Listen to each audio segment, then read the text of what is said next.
फिर से स्वागत है आप लोगों का स्मार्ट क्लास के यूट्यूब चैनल पर। आज हम लोग हिस्ट्री 10th का और 12th के कुछ इंपॉर्टेंट क्वेश्चन को पढ़ेंगे और उनके बारे में बहुत इंपॉर्टेंट तथ्य को जानेंगे। तो आशा करते हैं कि आपको सभी क्वेश्चन अच्छे समझ में आना चाहिए और ध्यान से सुनिएगा, क्योंकि ये अब बहुत इंपॉर्टेंट हो चुका है। सबके एग्जाम सामने आने वाले हैं, कंपटीशन का भी बहुत एग्जाम होने वाला है अब। तो हर क्वेश्चन को लेवल बाय लेवल आप लोग को आगे बढ़ते जाना है और देखते जाना है, समझते जाना है। जितने भी पुराने क्वेश्चन हो चुके हैं उनको उन वीडियोस में जाके लगातार आप लोग क्या करिए, उस पर रिपीट करिए, उनको रिपीट करके देखिए, ताकि आपको वो एग्जाम के समय में बहुत हेल्प करे। तो चलिए पहला क्वेश्चन शुरू करते हैं। ठीक है, ये क्वेश्चन पहले आज हम 10 का करवा रहे हैं, क्योंकि हर बार 12 आगे रहता है तो 10 वाला भी शिकायत करता है कि भैया हम लोग क्वेश्चन पीछे क्यों आता है। तो इस बार पहले 10 का क्वेश्चन को करते हैं।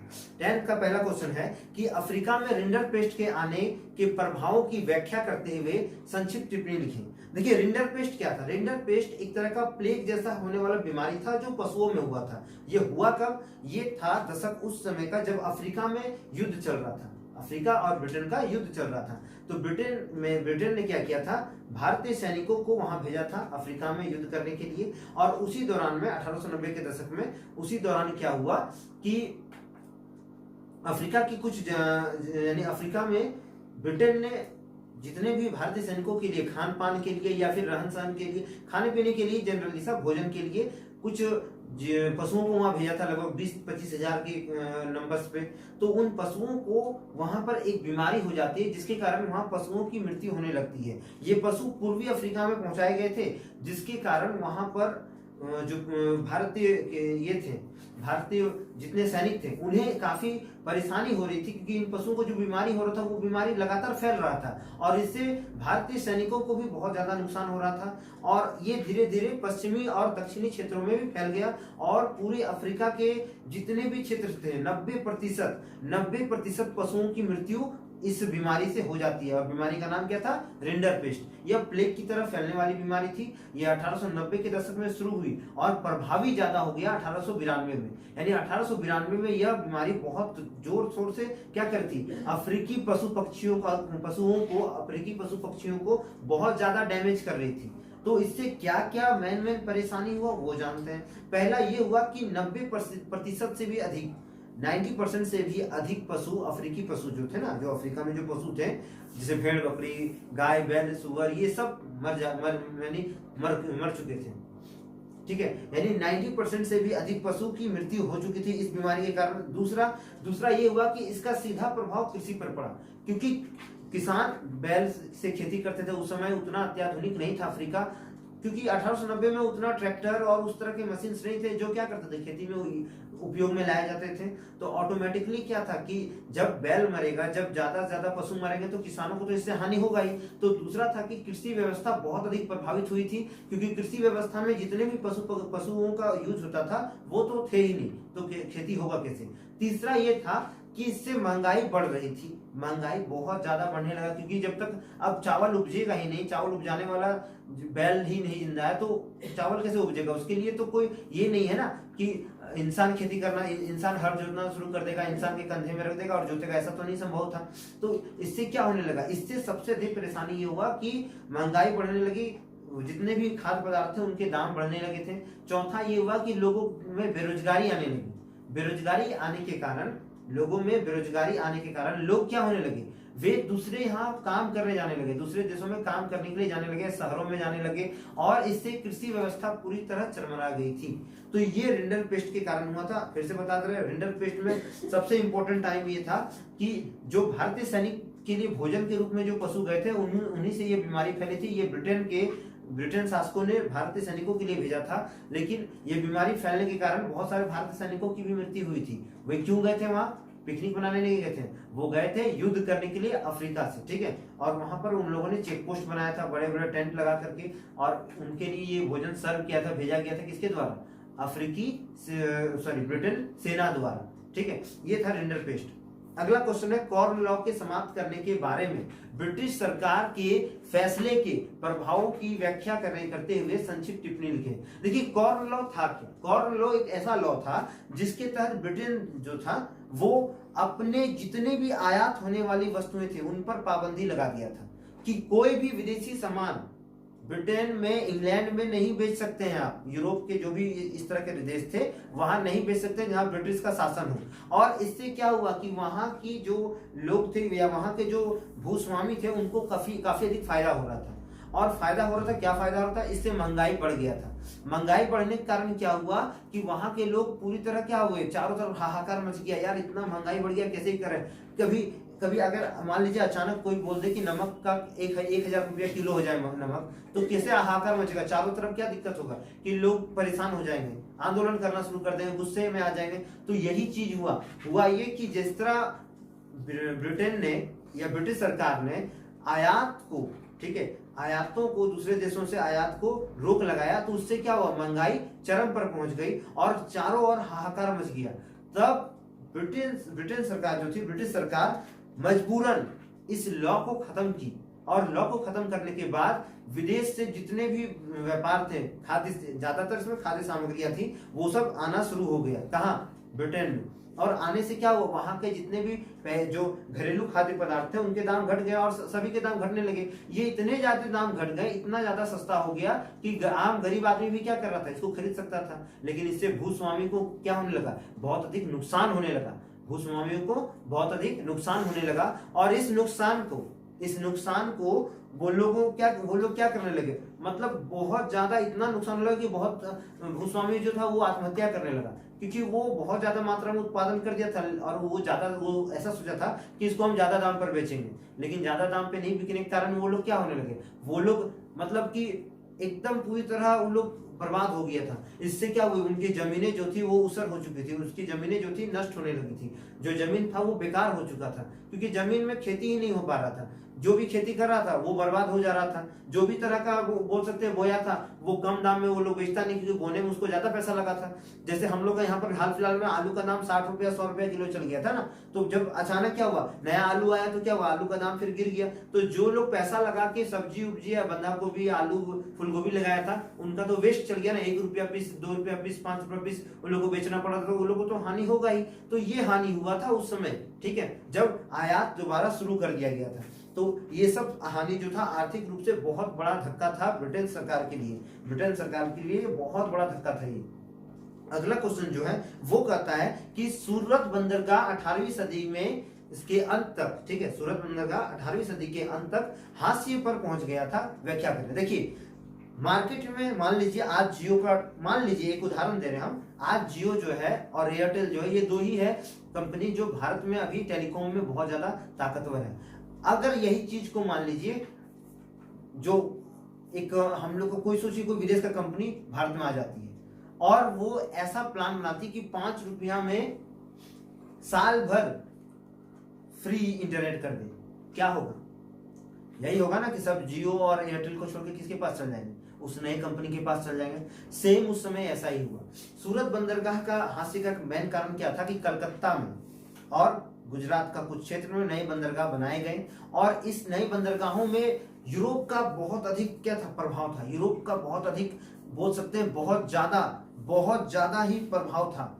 और इस प्रभाव के कारण जितने भी व्यापारी थे वो यूरोप के बंदरगाहों में रुकना चाहते थे, ना कि ब्रिटिश के बंदरगाहों में। जो पुराने बंदरगाह थे जैसे हावड़ा का, उसके बाद आपका जाकर के गुजरात के सूरत का, उन बंदरगाहों में वो लोग माल ना गिरा के कहाँ गिरा रहे थे, सूरत के वो बंदरगाह जो नए बने थे, जिस पर आधिपत्य कंट्रोल किसका था, यूरोपीय देशों का था, क्योंकि वहां उन्हें ज्यादा लाभ था, वहां कस्टम ड्यूटी कम लगता था और आराम से व्यापार को किया जा सकता था। और वहां जगह भी बहुत अच्छी थी, सुविधाएं अच्छी थी और अत्याधुनिक होने के कारण हुगली बंदरगाह को भी छोड़ दिया गया था और सभी बंदरगाहों को हटा करके सूरत बंदरगाह और कुछ गुजरात में और कुछ बंदरगाह ऐसे थे और कलकत्ता के बंदरगाहों को लिया गया और खास करके सूरत बंदरगाह को पूरी तरह छोड़ दिया गया। इससे क्या हुआ, व्यापारिक रूप से ब्रिटिश की जितनी भी बंदरगाहें थी वो बंद पड़ने लगी और यूरोप का दबदबा होने के कारण यूरोप सरकार ने क्या किया, इसका पूरा फायदा उठाया। यूरोप सरकार ने इसका पूरा फायदा उठाया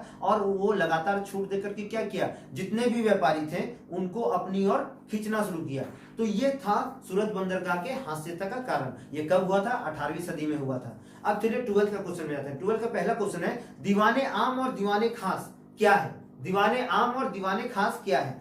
सबसे पहले अगर दीवाने हटा देते हैं तो क्या बचता है, आम। और दीवाने से फिर खास वाला हटा देते हो, बचता है खास। आम आदमी, खास मतलब बहुत इंपॉर्टेंट। तो दीवाने आम क्या था? दीवाने आम में मुगल साम्राज्य में दीवाने आम एक ऐसा लोगों का समूह होता था, बोल सकते हैं एक ऐसे मंत्रियों का समूह होता था जिसमें आम लोगों की सुविधाओं के बारे में चर्चा किया जाता था और उनको जो भी परेशानियां होती थी उन परेशानियों के लिए क्या किया जाता था, उनका हेल्प किया जाता था, या जो भी राज्य में जो भी परेशानी चल रहा है उस परेशानी का वहां निवारण किया जाता था और उनको लिखा जाता था कि इस तरह का परेशानी चल रहा है, इसको सुधारना होगा, किसानों को ये परेशानी है, फला व्यापारी को ये परेशानी है, ऐसा आदमी को ये परेशानी है। ठीक है, ये दीवाने आम था क्योंकि आम आदमी का था। और दीवाने खास क्या था? ये खास महत्वपूर्ण बातों का, जो बोल सकते हैं कि बहुत ज्यादा टॉप सीक्रेट होता था, जो खास बातों पर, जो जिस पर क्या होता था, जिस पर सैनिकों की गतिविधियां, कौन दुश्मन राष्ट्र इन पर हमला कर सकता है मुगल साम्राज्य पर, कौन दुश्मन राष्ट्र कब कोई गलत स्टेप उठा सकता है, इन चीजों के बारे में बात होता था। ये गुप्त बातें होती थी, इसमें गुप्तचरों द्वारा कई जानकारियां दी जाती थी, इसमें तरह तरह का इंपॉर्टेंट बातों को राजा के सामने, शासक के सामने रखा जाता था और उसके बाद नए नए स्टेप उठाए जाते थे ताकि उस राष्ट्र की रक्षा की जा सके। तो ये था अंतर दीवाने आम और दीवाने खास में। अगला क्वेश्चन है, मुगल काल में उद्योग और व्यापार के विकास पर संक्षिप्त टिप्पणी लिखिए। देखिए, मुगल काल में उद्योग और व्यापार बहुत फला फूला था, ये आपको मानना होगा। देखिए, सबसे पहले क्या हुआ था वो बताते हैं। मुगल साम्राज्य में पहला नंबर याद रखिएगा, मुगल साम्राज्य ने क्या किया था, अपने आसपास के जितने भी राष्ट्र थे या राज्य थे, उन राजाओं को वो या तो अपने अधीन कर लेते थे या फिर उनसे मित्रता कर लेते थे। मित्रता कैसे कि उनका, मान लीजिए उनका रानी है तो उनका रानी से वो विवाह कर लिए, तो क्या हुआ, एक तरह का मैत्रीपूर्ण संबंध स्थापित हो गया। और दूसरा ये होता था कि उनको अपना पावर की बदौलत हरा करके उन पर अपना अधिपत्य दर्शाते थे, उनको मारते नहीं थे, बस उनका झंडा बदल के अपना झंडा लगा देते थे कि आप अब मुगल साम्राज्य के अंतर्गत है, तो इससे व्यापार तो ऑटोमेटिक बढ़ता। दूसरा ये था कि मुगल साम्राज्य में कृषि को बहुत अधिक महत्व दिया जाता था। कृषि को इतना अधिक महत्व दिया जाता था कि वहां पर किसानों पर ही सब कुछ डिपेंड था। किसानों को कई तरह के लगान से भी छूट दिया गया था, कुछ लगान लिया जाता था लेकिन कुछ लगानों में भी छूट दी जाती थी, जिससे किसानों को भी क्या मिलता था, मौका मिलता था अपने शासक, अपने राजा के लिए कुछ अच्छा करने का। तीसरा, वहां पर जितने भी विदेश के व्यापार हैं, जैसे मान लीजिए विदेश के जो लोग आते थे, यानी जो व्यापारी आते थे यहाँ लेने के लिए, उनसे भी बहुत लाभ होता था, कई गुना लाभ होता था। जैसे कि विदेश के व्यापारी सब आते थे यहाँ पर मसाले के लिए, खास करके मसाले, नमक, औषधियां, कपड़े, जूट की खेती, शराब, फिर आपका जाकर के हथियार और तरह तरह के। फिर हाँ, इसमें भी ये एक और चीज था, अफ्रीकी दास मतलब क्या, जो नौकर, वहां उस समय इंसानों को भी बेचा जाता था, यानी दास प्रथा था उस समय, तो लोगों को भी बेचा जाता था, मनुष्यों को भी बेच दिया जाता था। तो ये सब जो था मुगल साम्राज्य में ज्यादा होता था, इसीलिए क्या बोल सकते हैं कि उस समय व्यापार अपने चरम पोजीशन पे था, अपने हाई लेवल पे काम कर रहा था। उस समय बोल सकते हैं कि ये भी था कि उस समय जितना भी व्यापार होता था ना, ये टोटल राजा के अधीन था, सबके लिए टैक्स राजा को देना पड़ता था और राजा जो था इससे वो अपने खजाने को, राज्य कोष होता था उसको बहुत अच्छा से मेंटेन कर रहा था, काफी संतुलन सब में स्थापित हुआ था। तो ये सब व्यवस्थाएं जो थी ये मुगल साम्राज्य में बहुत ज्यादा थी। अब ये भी जान लीजिए कि मुगल साम्राज्य में जो ये व्यवस्थाएं थी ये कहाँ कहाँ ज्यादा प्रभावित है। देखिए, पंजाब और गुजरात, इन दोनों क्षेत्रों में हथियारों का व्यापार बहुत ज्यादा होता था। ठीक है, पंजाब और गुजरात में। उसके बाद असम, कलकत्ता, आपका जाके फिर और उड़ीसा, इन क्षेत्रों में चाय की खेती, मसालों की खेती, अच्छा चेन्नई भी इसमें था, मसालों की खेती, नारियल की खेती बहुत ज्यादा मात्रा में होती थी। और सूती वस्त्र के लिए अधिकतर गुजरात, सूरत और उत्तर प्रदेश, इन इलाकों को चुना गया था जहां पर कपड़ों की कृषि या कपड़ों का व्यापार उद्योग बहुत ज्यादा फला फूला था। तो इस तरह से क्या किया था, मुगल साम्राज्य ने अपना व्यापारिक ढांचा बहुत मजबूत तैयार कर लिया था। अगला क्वेश्चन देखिए है, बोला मुगलों के विदेशी नीति के प्रभावित करने वाले तत्वों का वर्णन करें। देखिए, मुगल जो था उसका विदेश नीति को उसने कैसे प्रभावित किया था। सबसे पहले तो अभी हम थोड़ा देर पहले बताएं कि मुगलों ने क्या किया था। सबसे पहले तो जितने भी बाह्य देश थे उनको क्या किया था, या तो अपना मैत्रीपूर्ण संबंध में स्थापित किया था या उन पर क्या किया था, उन पर अपना आधिपत्य जमा लिया था। दूसरा चीज और एक बताते रहे कि मुगल साम्राज्य जो था ना, वो हमेशा अपना दिमाग के साथ हथियार का यूज करता था। अगर वो किसी दूसरे राज्य पर हमला करना है ना उसको, तो वो या तो पहले उससे प्यार से जाके बात करते थे कि तुम अगर इसमें मानते हो तो हमको युद्ध नहीं करना है, और नहीं मानोगे तब हमको युद्ध करने के लिए मजबूर होना होगा। तो ये सब चीज क्या था, बहुत इंपॉर्टेंस था। तो सबसे पहले चलिए मान लेते हैं, सबसे पहले इसका क्या था, क्वेश्चन के हिसाब से पकड़ते हैं कि क्वेश्चन क्या बोल रहा है क्वेश्चन कि मुगल के विदेश नीति को प्रभावित करने वाले तत्वों का वर्णन करें। तो विदेश नीति को प्रभावित करने वाले मुख्य तत्व क्या थे। सबसे पहले था साम्राज्य की सुरक्षा। देखिए साम्राज्य की सुरक्षा के लिए उसने क्या किया था, एक जितने भी उसके अगल बगल देश था ना, उन सभी के साथ दोस्ती कर लिया था और उनको हमेशा अपने कंट्रोल में रखता था। तो कोई भी राज्य इनसे हमला करने के लिए सोचेगा ही नहीं इन पर, क्योंकि जानता है कि अरे मुगल तो मेरा दोस्त है, मुगल साम्राज्य का जितना भी राज्य है वो सब तो हमारे दोस्त है, मित्र है, तो उन पर कैसे हमला करेंगे। दूसरा समानता, वो जितने भी राज्य थे सबको एक समान रूप से देखते था, किसी के साथ ऊंच नीच छोटा छुआछूत ये सब भावना नहीं रखता था। मतलब जो मैन राजा था ना, जैसे मान लीजिए अकबर, तो अकबर सभी राज्यों के साथ, सभी राष्ट्रों के साथ एक समान व्यवहार रखता था, किसी के साथ ऊंच नीच धर्म के नाम पर नहीं करता था। ये नहीं कि तुम मुस्लिम हो तो तुमको ज्यादा देखेंगे, तुम हिंदू हो तो तुमको कम देखेंगे, ऐसा कुछ नहीं था। अकबर सभी के साथ समान व्यवस्था में रहता था। तीसरा युद्ध नीति, वो अपने युद्ध नीतियों के तहत अब सभी जितने भी मंत्री थे उनसे सलाह लेते रहता था। मतलब उनको किसी के साथ ये भेदभाव नहीं है, वो सबको समान बैठा करके अपने दरबार में जितने भी थे सबको समान बैठा के, 9 रत्न हो 10 रत्न जितने हो सबसे समान क्या करते थे, मतलब सबसे कुछ ना कुछ आइडियाज लेते रहते थे। तो इससे क्या होता था कि जितने भी राज्य था वो सभी राज्य इनके साथ जुड़े रहना चाहते थे। चौथा शक्ति संतुलन रखना। शक्ति संतुलन मतलब वो एक तुर्की और एक ये था आपका जगह अलगार, ये दोनों के बीच युद्ध होने वाला था। तो मुगल साम्राज्य ने इनके बीच समझौता करा के उस युद्ध को रोका था, क्योंकि अगर वो ये युद्ध हो जाता ना तो मुगल साम्राज्य को काफी क्षति होता, और उस क्षति से बचाने के लिए मुगल साम्राज्य ने दोनों के बीच क्या किया था, समझौता करवाया और दोनों को इक्वली क्या किया, मेंटेन किया कि आप लोग युद्ध ना लड़ो, इससे बहुत ज्यादा नुकसान होगा। तो मुगल साम्राज्य ने साफ साफ आप जान सकते कि बुद्धि का उपयोग करके क्या किया था, अपने साम्राज्य को ज्यादा ताकतवर बनाया, ज्यादा प्रभावशाली बनाया, और विदेश नीति के तहत ऐसे व्यापार किए जिनसे विदेशियों को भी फायदा हो रहा था और मुगलों को भी इससे बहुत फायदा हो रहा था। सबसे अधिक वो या मानना होगा सबसे अधिक वो सूती वस्त्र का उद्योग यानी व्यापार करते थे विदेश में, उसके बाद मसाले, फिर नमक, औषधियों, इन सभी चीज का व्यापार वो ज्यादा करते थे। तो इस तरह से हम लोग देखें कि मुगल साम्राज्य कितना पावरफुल था, किस तरह से वो मेंटेन करके किस तरह का व्यापारिक ढांचा से अपने आप को प्रोग्रेस किया था। तो देखिए 12th क्लास और 10th क्लास आप लोग को जो क्वेश्चन करवाए, ये क्वेश्चन पे बहुत ज्यादा फोकस करने की जरूरत है, और जो भी आने वाले इन क्लासों में आने वाले हैं बच्चे वो भी इन पर ध्यान दें, क्योंकि आप पर भी ये क्वेश्चन आएगा, आपको भी पूछा जाएगा। तो आशा करते हैं कि आपको सभी क्वेश्चन अच्छे समझ में आ गए होंगे।